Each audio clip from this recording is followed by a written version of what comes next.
កម្មជនចលនាមេដាធម្មជាតិ3រូបលោក Sim Somnang លោក Try Sovikea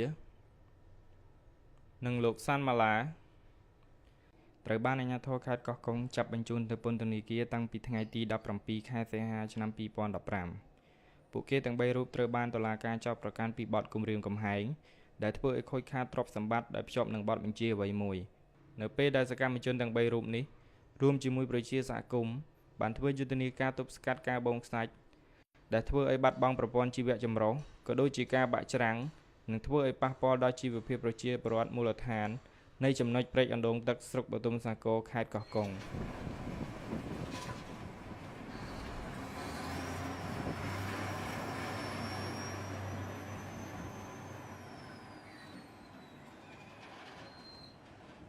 ដែលមានប្រសាសន៍តាមទូតទួពវិទ្យុថាសូមឲ្យយុវជនទាំងអស់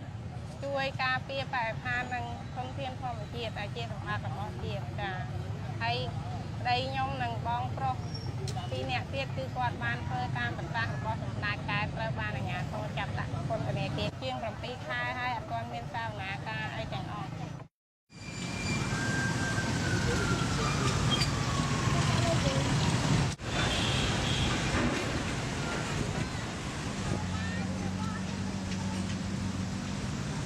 ធ្វើដំណើររបស់ក្រុមគ្រួសារសកម្មជនទាំង3រូបពីវត្តភ្នំសំដៅទៅផ្ទះលោកនាយករដ្ឋមន្ត្រីហ៊ុនសែន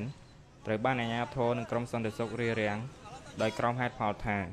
ធ្វើឲ្យកកស្ទះចរាចរណ៍និងខូចសណ្ដាប់ធ្នាប់សង្គម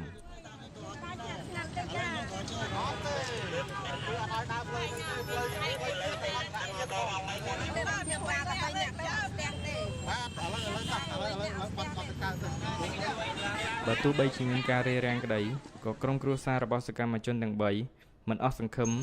នឹងនៅតែតស៊ូបន្តការទាមទារឲ្យមានការដោះលែងខ្ញុំឈ្មោះសំសំណាងចាជាម្ដាយត្រីសង្គាចាខ្ញុំមកថ្ងៃនេះគឺมันមានការទាមទារស្រែកឡូឡាអីទេចាគឺចង់សុំជួបសម្ដេចដោយផ្ទាល់ដើម្បីសម្ដែងនៅភាពស្មោះត្រង់និងភាពយុត្តិធម៌សម្រាប់ខ្ញុំដែលកូនបានធ្វើកន្លងមកហ្នឹងណាចាខ្ញុំចង់សម្ដែងប្រាប់គាត់ថាកូនរបស់ខ្ញុំនិងសកម្មជនទាំង3ហ្នឹងមិនបានធ្វើអ្វីខុសដូចដែលក្រុមហ៊ុនចោទប្រកាន់នោះទេចាខ្ញុំមានការរំពឹងនិងសង្ឃឹមថាសម្ដេចនឹងធ្វើការអន្តរាគមន៍ជូនដល់ប្រជាពលរដ្ឋដែលមានការស្រឡាញ់ធនធានធម្មជាតិនិងសម្បត្តិរបស់ជាតិចា